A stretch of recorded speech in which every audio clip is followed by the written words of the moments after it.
Hello everyone, आज है 16 अक्टूबर और आज इस वीडियो में हम बात करेंगे ऊर्जा ग्लोबल के बारे में। देखिए 10:30-11 रुपए के आसपास ये शेयर ट्रेड कर रहा है और आज के दिन इसके बारे में बात करना बनता भी है क्योंकि इनके नतीजे आ चुके हैं और रिजल्ट्स वाकई में अच्छे हैं। अच्छे रिजल्ट जरूर है और उसके बारे में हम डिस्कस भी करेंगे, लेकिन उससे पहले अगर आपने अभी तक चैनल को सब्सक्राइब नहीं किया है तो प्लीज़ अभी इसे सब्सक्राइब कर लीजिए क्योंकि आगे भी बहुत सारे वीडियोस हैं जो आपको काफ़ी ज़्यादा हेल्प करेंगे।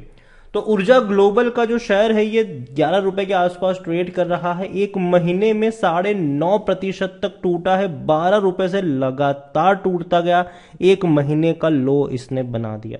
लेकिन एक साल का अगर ग्राफ देखोगे तो एक साल का जो ग्राफ था वो ये था कि 6.5 रुपए का शेयर था, बड़ी तेजी बनती नजर आई, 33 रुपए तक गया। उसके बाद टूटना शुरू हुआ, टूट कर ये 13 पर आया, वापस उछल के 20 पे गया। लेकिन उसके बाद अगर आप देखोगे तो लगातार यहां पर करेक्शन हमें देखने को मिल रहा था, लगातार ये नीचे की तरफ जाता हुआ नजर आ रहा था लगातार।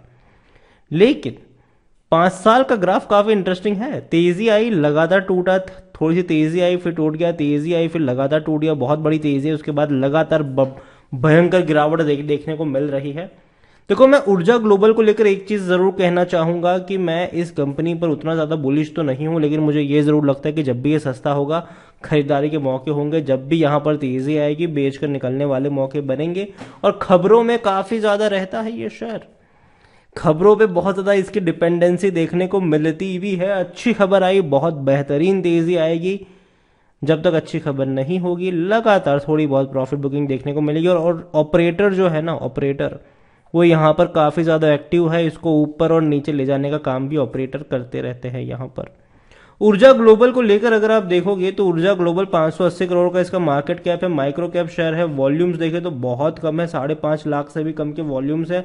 कोई बहुत बड़ी क्वांटिटी में शेयर पहली चीज ट्रेड नहीं हो रहे हैं, लेकिन कल जब बाजार खुलेगा तो ये चीज अलग नजर आएगी। हालांकि रेवेन्यू इनके लगातार कम हो रहे हैं, लेकिन प्रॉफिट में बढ़ोतरी हुई है और वो अच्छी बढ़ोतरी हुई है। और मतलब कि इनका जो प्रॉफिट मार्जिन है वो बहुत अच्छे तरीके से इंक्रीज हुआ है। अभी सितंबर क्वार्टर के जो रिजल्ट्स आए हैं उसके अकॉर्डिंग इनका जो रेवेन्यू है वो 9 करोड़ 36 लाख के आसपास है, जो इससे पहले जून में 10.5 करोड़ का था। मतलब उसके मुकाबले 10% की गिरावट है। और पिछले साल सितंबर में 11 करोड़ का था। मतलब पिछले साल के मुकाबले भी इनके रेवेन्यू कम हुए हैं, लगातार कम हुए हैं। लेकिन बेहतरीन चीज यहां पर यह है कि जो प्रॉफिट इनका पिछले जून क्वार्टर में सिर्फ 22 लाख का था, सितंबर में भी 22 लाख का था, वो बढ़कर अब सीधा 1 करोड़ 6 लाख का हो चुका है। मतलब कि 380% का जंप आया है इनके प्रॉफिट में। और इनका जो मार्जिन है, जो पहले मुश्किल से 1.5 हुआ करता था, अब वो सीधा 10.5 पे जा चुका है। और ये बहुत अच्छी बात है कि इनके 9.5 करोड़ के रेवेन्यू में 1 करोड़ से भी ज्यादा का इन्होंने प्रॉफिट कमाया है। मतलब कि मार्जिन इनके धीरे धीरे इंक्रीज हुए हैं। भले ही रेवेन्यू कम हुए लेकिन मार्जिन बढ़े हैं, ये एक अच्छी बात है। दूसरी ओर अगर आपको मैं ऊर्जा ग्लोबल की वेबसाइट पे ले चलूं तो देखो, ऊर्जा ग्लोबल डेफिनेटली कोशिश कर रहा है ई व्हीकल वाले सेगमेंट में, लेकिन अगेन मैं कह दूं मुझे उनका वो सेगमेंट पसंद नहीं आता है। ऊर्जा ग्लोबल की वो स्ट्रेंथ नहीं है कि ई बाइक और ई कार ये बनाए, वो उनकी स्ट्रेंथ नहीं है। बड़े बड़े दिग्गज प्लेयर बैठे हैं इनको खा जाने के लिए।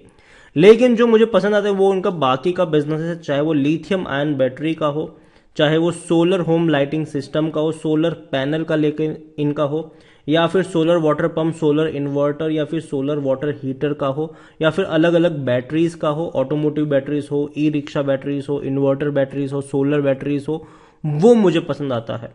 और मैं मानता हूं कि यही बिजनेस है जो इनको पैसा बनाकर देते भी है, क्योंकि मुझे लगता है कि जो ई बाइक और ई कार जो है, इवन रिक्शा भी जो है, वो मुझे उतना ज्यादा एक्साइट नहीं कर रहे हैं, क्योंकि वहां पर इतने बड़े बड़े प्लेयर बैठे हुए हैं जो इनको खा जाएंगे। ठीक है, लेकिन जो बाकी की छोटी छोटी जो चीजें जो बना रहे हैं वो डेफिनेटली मुझे लगता है कि पोटेंशियल वहां पर है। और यही वजह भी है कि इनके मार्जिन भी धीरे धीरे इंप्रूव होने चाहिए। ऊर्जा ग्लोबल अगर आप नजर करोगे तो ऊर्जा ग्लोबल में 40% लोग कह रहे हैं कि बेचो और भाग जाओ, according to money control user. 40% लोग कह रहे हैं खरीदो, 20% लोग कह रहे हैं होल्ड करो। देखो, मेरी बेचने की सलाह नहीं है, ठीक है, मेरी बेचने की सलाह नहीं है, क्योंकि रिजल्ट्स अच्छे आए हैं। हो सकता है कि अभी धीरे धीरे आपको तेजी देखने को मिले। आने वाले 1-2 दिन अच्छी खासी तेजी के रह सकते हैं यहाँ पर। लेकिन प्रॉब्लम यहाँ पर यह है कि इनके रेवेन्यू भैया बहुत बहुत बहुत गंदे तरीके से टूट रहे हैं, और ये कंसर्न जरूर है, क्योंकि इससे पहले अगर आप देखोगे तो 2018 में इनका रेवेन्यू 133 करोड़ का था, 19 में 136 करोड़ रहा, 2020 कोविड वाला माहौल था 165 करोड़ रहा, 21 भी कोविड वाला था 150 करोड़ का रेवेन्यू रहा। लेकिन कोविड के बाद क्या हो गया यहाँ पर कि रेवेन्यू टूटकर 72 करोड़ का हो गया, सिर्फ 72 करोड़। और अभी ये और कम हो जाएगा, 40 करोड़ का भी पता नहीं रहेगा कि नहीं, क्योंकि पहले क्वार्टर में इनका रेवेन्यू रहा 10.5 करोड़ का, दूसरे क्वार्टर में रहा 9.5 करोड़ का, मुश्किल से 2 क्वार्टर में मिलाकर इनके रेवेन्यू हुए हैं 20 करोड़। 20 करोड़ के रेवेन्यू मुश्किल से हुए हैं। तो मतलब कि बहुत बड़ा गैप यहां पर नजर आ रहा है हमें कि रेवेन्यू एकदम से 2 साल में 150 करोड़ से 40 करोड़ का हो गया इनका। यहां पर बात करें प्रॉफिट्स की, तो प्रॉफिट हालांकि 1 करोड़ का 2020 में था, 21 में भी 1 करोड़ था, लेकिन 23 में शायद बढ़ सकता है, क्योंकि 22 लाख का इनका जो प्रॉफिट था वो पहले क्वार्टर में रहा, और दूसरे क्वार्टर में सीधा 1 करोड़ 6 लाख, मतलब कुल मिलाकर ऑलमोस्ट 1 करोड़ 30 लाख का इनका रेवेन्यू हो चुका है 2 क्वार्टर में। और हो सकता है कि ये आने वाले दौर में और बढ़े, लेकिन एक कंसर्न इनके रेवेन्यू का है, जो मेरे हिसाब से डेफिनेटली थोड़ा सा वॉच आउट करना चाहिए अग्रेसिवली। यहाँ पर ऊर्जा ग्लोबल खरीदारी करने का सही मौका है, क्योंकि शायद ओवरबोर्ड जोन में नहीं है, लेकिन काफी हाई पी के ऊपर पहुंच भी चुका है। होल्डिंग के बारे में अगर हम देखेंगे, शेयर होल्डिंग 31.97 प्रमोटर के पास है, म्यूचुअल फंड कोई नहीं है, 0.01 डोमेस्टिक, 0% यहाँ पर एफआईएल्स के पास है। ज्यादातर होल्डिंग है रिटेल इन्वेस्टर के पास 61.15, और देखा जाए तो रिटेल इन्वेस्टर्स ने ही खरीदारी करी हुई है। 58% की होल्डिंग जो थी रिटेल इन्वेस्टर्स की वही बढ़ी है यहाँ पर, अदर्स वालों ने बिकवाली करी है, रिटेल वालों ने खरीदारी करी है। देखो ऊर्जा ग्लोबल जो रिजल्ट्स है वो मुझे अच्छे लगते हैं कि अच्छे नतीजे आए जरूर है, रेवेन्यू भले ही कम हुए हैं लेकिन प्रॉफिट में एक बहुत बड़ा जंप आया है। तो देखो अभी के तो ट्रेंड मुझे इसका पॉजिटिव नजर आता है, लेकिन अगले क्वार्टर में ये देखना होगा कि इनके रेवेन्यू का भी बढ़ना जरूरी है, सिर्फ प्रॉफिट बढ़ने से काम नहीं चलने वाला है। यहाँ पर इनके रेवेन्यू का भी बढ़ना जरूरी है, और मेरे हिसाब से ऑपरेटर काफी ज्यादा एक्टिव होते हैं यहाँ पर, हर एक पॉजिटिव खबर को बहुत बढ़ा चढ़ाकर ऊपर लेके जाते हैं, और जिसका इम्पैक्ट शेयर के प्राइस पर भी पड़ता है और शेयर में तेजी भी देखने को मिल जाती है हमें। तो यही कहूंगा, खरीदारी करिए, बने रहिए। फ्रेश बाइंग की जहां तक बात है, थोड़ी सी क्वांटिटी ऐड कर सकते हो, बहुत बड़ी मत कर लेना यहाँ पर, गलती से भी मत कर लेना यहाँ पर बहुत बड़ी क्वांटिटी। गिरावट में शायद मौके बन सकते हैं, लेकिन 11-12 रुपए के ऊपर मुझे ये वर्थ नहीं लगता है बाइंग को लेकर।